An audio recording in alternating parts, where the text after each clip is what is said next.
All right, so let's pick up where we left off. But before we do that, I just want to do a little recap, right?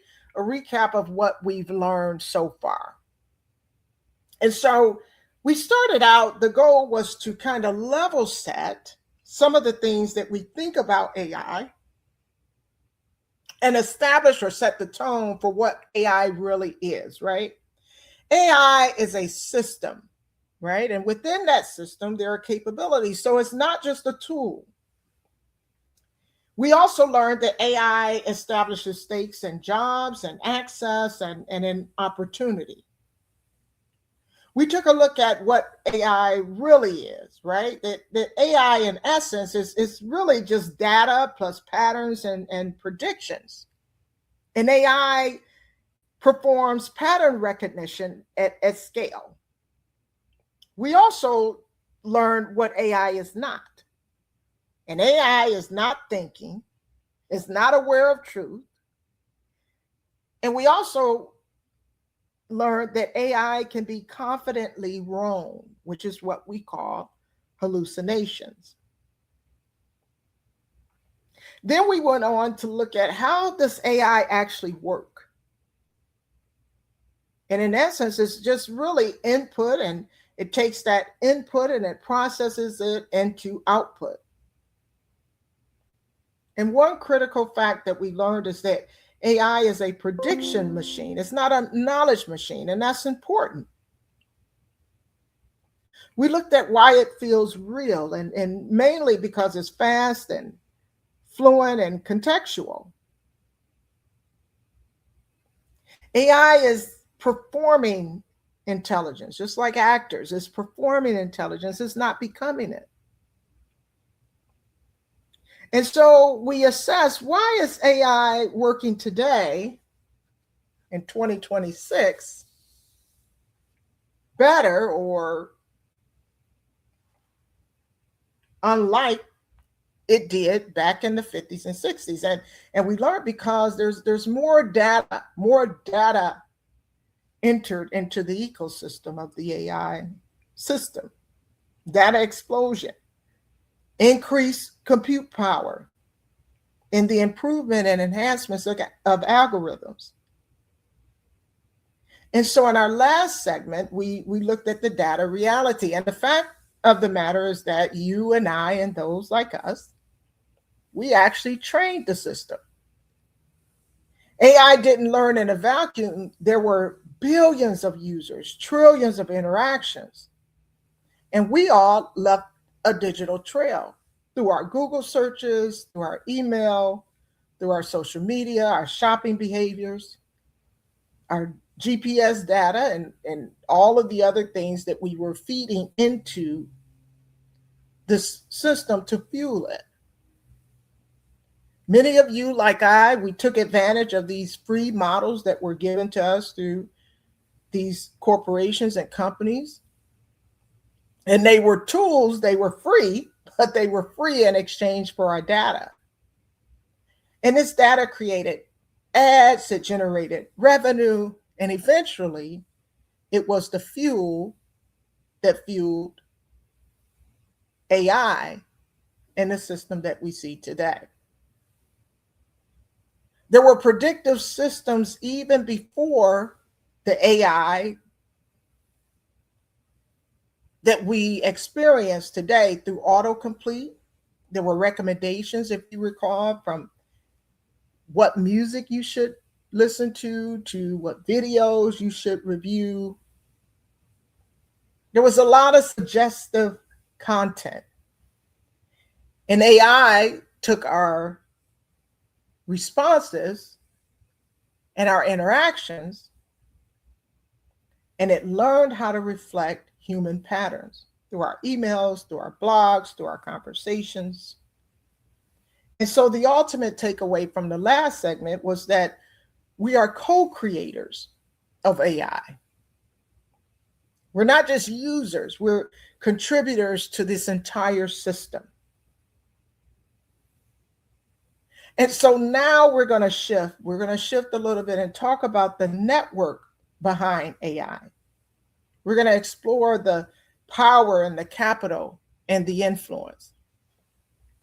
And I'm looking forward to this segment because this is an area that I really enjoy. I'm very intrigued about how this all came to be and the people and the players. I guess I like it because it makes it somewhat relatable to understand the human contribution to this massive expansion of intelligence and data that we use today. So in this segment, we're going to talk about the network behind the machine.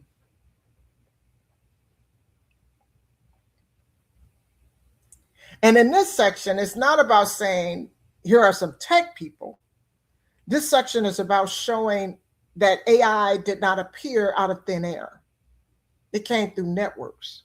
It came through universities, through money, through mergers. It came through exits, through venture capital. And the important part is that it came through personal relationships. They had power struggles. It came through lawsuits, boardrooms, government relationships, and infrastructure. And the biggest lesson here is that AI is not just a tool. AI is the product of a power network. And that network has roots. It has people. It has patterns. It has winners. It's got gatekeepers. And if we don't understand the system behind the machine, we won't be able to leverage it to its optimal capabilities. And we'll only understand it on the surface. So now, before we can talk about ChatGPT, before we can talk about OpenAI or Microsoft, before we can even talk about my buddy Elon Musk or Sam Altman, Peter Thiel, or any of these other names that keep showing up on the news or in social media, we need to go back. We need to go back because technology doesn't just come from code. Technology comes from people. And people come from networks. And networks usually begin long before the public sees the product. So this story that we're going to talk about today, it doesn't really begin with artificial intelligence or even with PayPal. It begins in a place like Stanford University. And Stanford matters because Stanford is not just a school. It is, and it was, one of the cultural engines of Silicon Valley. It's a talent pipeline, a relationship factory. It was a place where future founders and investors, engineers, lawyers, doctors, political thinkers, and public intellectuals could meet each other, even before the titles, before the companies, before the fame, and before the billions. And that's important because when people are young, they're not just learning information, they're learning who they can trust. They're learning who thinks like them. They're learning who is bold enough to challenge the room. And they're learning who can argue, who can build, who can take the pressure, and who might be useful to them later or in the future. In 1987, Peter Thiel and Norman Book founded the Stanford Review. This was a student-run publication at Stanford University. And on paper, it was a student newspaper. But culturally, it became more than that. It became a gathering point for people who were opinionated, contrarian, ambitious, and willing to challenge what they saw as the dominant culture around them. The Stanford Review identifies Thiel and Book as their founder, and Public Reportings has described the paper as part of the early relationship network that later connected into Silicon Valley influence. Now, here's where we need to slow down so that we can really, really see it. Because a student newspaper on the surface doesn't sound very powerful, but relationships are powerful. A campus publication doesn't sound like infrastructure, but networks are infrastructure. So before somebody controls a company, they often belong to a circle. Before they can write a check, they often know who they can trust. And before somebody funds a founder, they often know how the founder thinks. This is why it matters. The future often starts small. It starts in a student publication. It starts in a debate. It starts in a dorm room. It starts with people saying, we don't see the world the way everybody else sees it. And whether you agree with them or not, that kind of shared conviction is powerful. So when we talk about AI today, we can't just ask, what does the tool do? We have to actually ask, who built the world that allowed the tool to exist? And that takes us back to Stanford University. So now the story moves from campus culture to startup combat.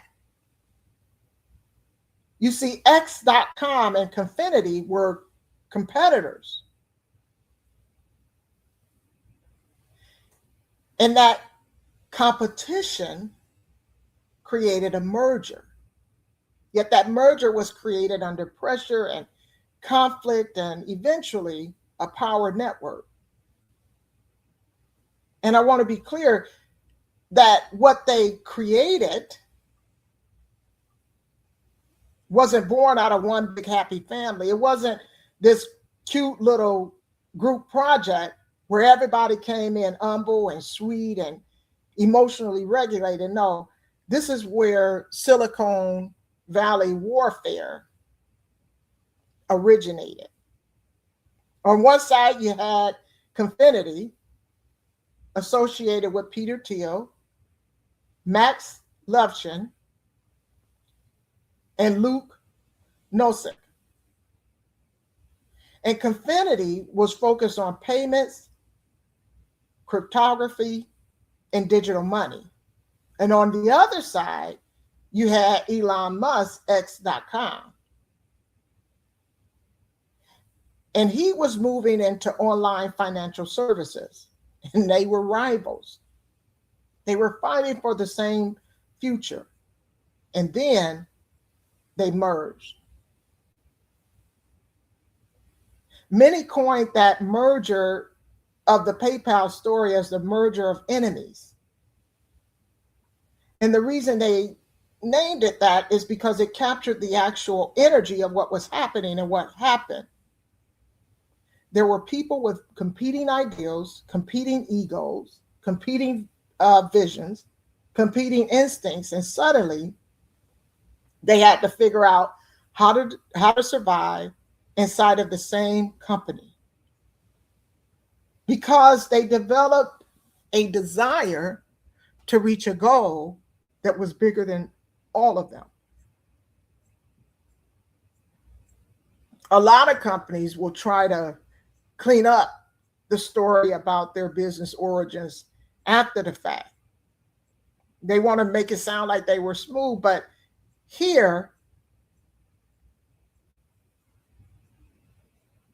with these individuals, they're very transparent. I wouldn't go as far as to say that they did not like each other, but their egos were so large that they were not able to appropriately respect each other, but they got the job done. So eventually the company merged, and then they grew, and then eBay bought them. So they came together, Confinity and X.com, and they merged together. Then they grew. And then eBay brought them. But inside the story, it was messy. They had a lot of product fights, leadership tension, fraud issues, market pressure, strategic disagreements, internal conflict. But there was something very powerful happening in the midst of all of that. These people were being forged. They were learning how to build under pressure. They were learning how to move fast. They were learning how to survive chaos. They were learning how to recognize talent. They were learning who, in essence, could handle war. And then in 2002, eBay brought PayPal for about $1.5 billion. $1.5 billion. Now, that sale wasn't just about a payday. It was a conversion moment. That acquisition converted startup employees into wealthy founders, into investors, into future power brokers. They walked out of PayPal with three things. They walked out with money, with credibility, and a network. And that combination is dangerous in the most strategic sense. Because if you have money but no credibility, people may never follow you. And if you have credibility but no money, you may still struggle to scale. If you have relationships but no capital, you may have influence but no execution power. But when you have all three, when you have money, when you have credibility and a network, now you can shape markets. And that is what PayPal created. It created a circle of people who had survived together, who fought together, who won together, who exited together, and then spread out across the internet economy.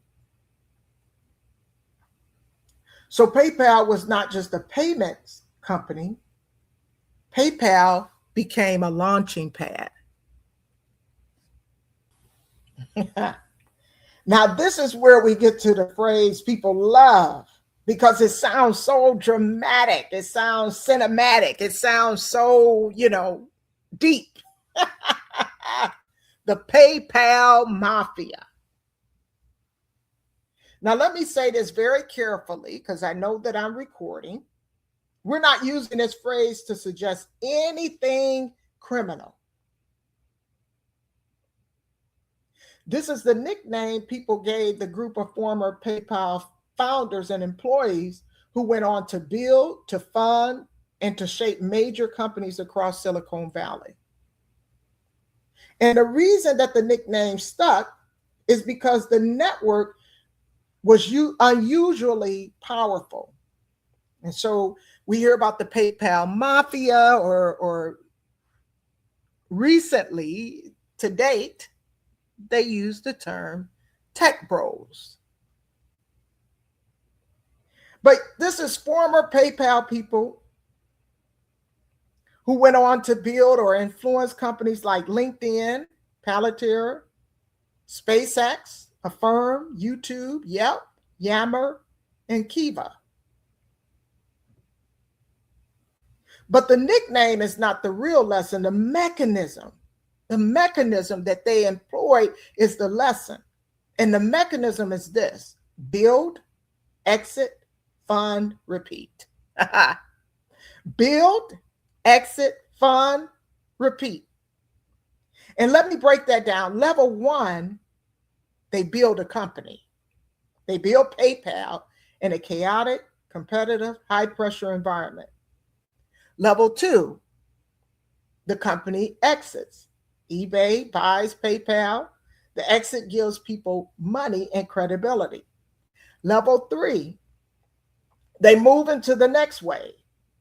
Some become founders again. Some become investors. Some join boards. Some start venture funds, some enter politics, some fund under other founders, some build companies that touch government, defense, finance, media, transportation, and work. And so level 4, the network compounds. And that means the power does not just grow in a straight line, it multiplies. Because each successful company creates more money, more relationships, more influence, more data, more talent, more access, and more data flow. This is how ecosystems are built. So Peter Thiel becomes connected to PayPal, Palantir, Founders Fund, and early Facebook investing. Elon Musk moves from X.com and PayPal into Tesla, SpaceX, xAI, Neuralink, and other ventures.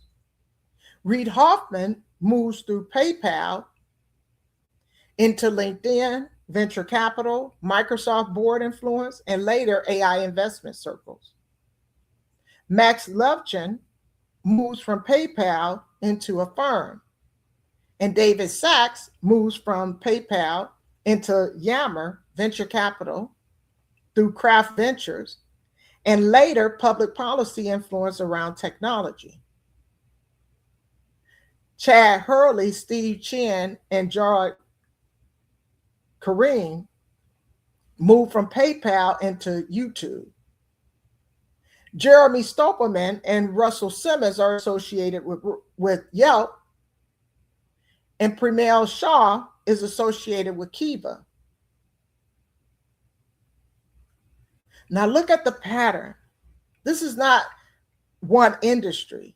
This is professional identity, video media, local business reviews, consumer lending, government analytics, space infrastructure, workplace software, microfinance, venture capital, and eventually artificial intelligence.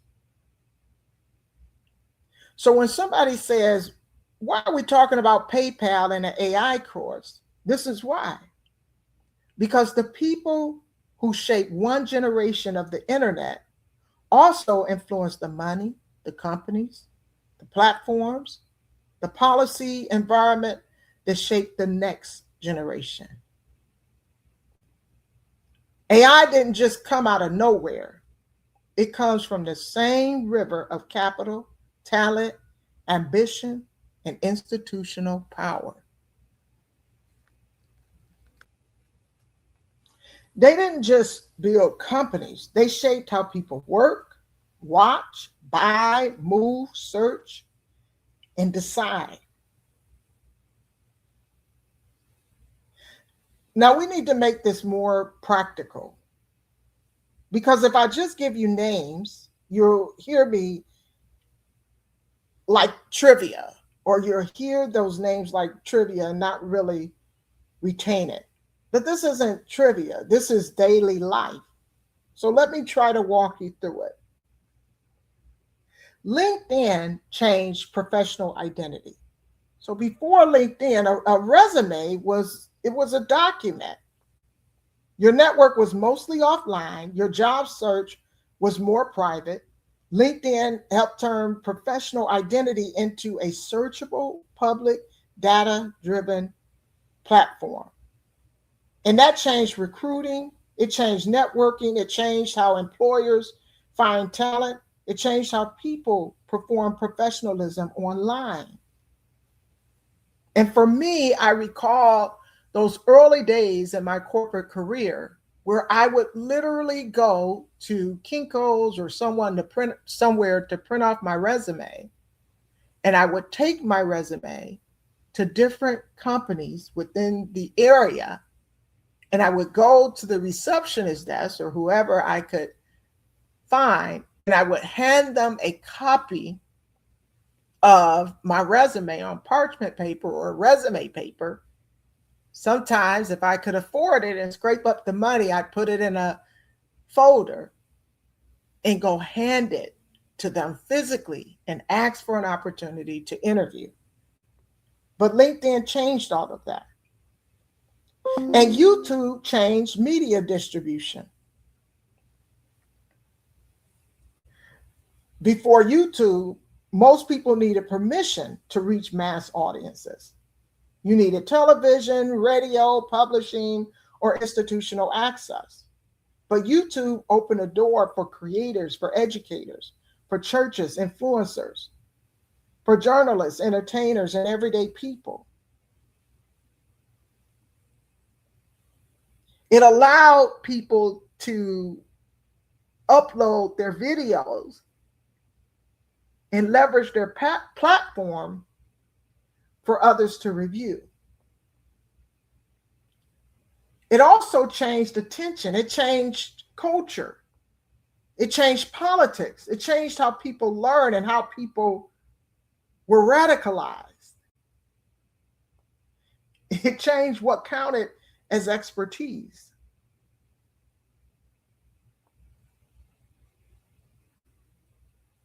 I remember before YouTube, the advertisement or the media industry was very lucrative.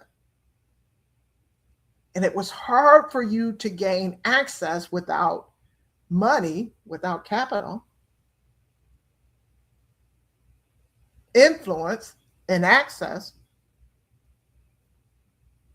And they were selective about who they allowed to do what. YouTube changed that. And Yelp changed local business reputation. Before platforms like Yelp, word of mouth was what we used, and it was local and very limited. After Yelp, reviews became public infrastructure. A restaurant, a barber, mechanic, dentist, or small business could be elevated or damaged by digital reputation. And then here comes a firm. A firm, now that changed consumer finance. It cultivated the buy now, pay later models, and it changed how people purchase. And that matters because financial technology doesn't just help people buy, it shapes consumer behavior. It shapes debt habits, affordability perceptions, and retail strategy. We went from layaway, you set it aside and you pay for it until you can afford to get it, to buy it now and struggle to pay and get in more debt. Now let's shift to Palantir. Palantir moved into data analysis, defense, intelligence, and government systems. And that's a different level of power.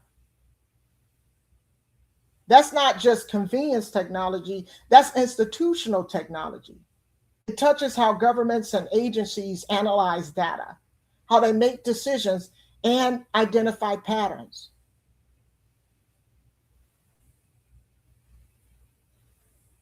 And this is something that we're seeing today as we saw the battle between Anthropic and our government, and where they wanted to stand 10 toes down on their decision to ensure moral integrity when their technology is being leveraged. They wanted to ensure there was a human in the middle of decision making, and there was no autonomous ability to leverage their technology associated with weapons without a human in between. But anyway, maybe I'll do a lesson on that. But let's talk about SpaceX. SpaceX changed space and satellite infrastructure. And once you talk about satellites, you're no longer talking about rockets. You're talking about communications, about defense, about internet access, global coverage, and geopolitical leverage. These things are very integral in our society today, all from the building of the merger and the building of PayPal, the build up of the organization, the exit and the sale to eBay, the payout and the development of this network and ecosystem that they developed. And so Yammer moved into workplace communications and was later sold to Microsoft. And the reason that that matters is because the workplace itself became social, searchable, trackable, and platform based.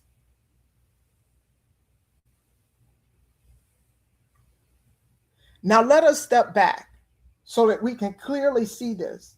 Because the network that was formed, that was developed, this network touched how people get hired, how people watch, how people borrow, how people review, how government analyze, how companies communicate, and how satellites connect. And that means that it's not just a story about wealth. It's a story about behavior and how technology shapes what people do without them even noticing it. And that truly matters. Okay, so in the next segment, we're going to talk about venture capital. Okay, we're going to talk about the money gate, the money that allows this network to continue to grow.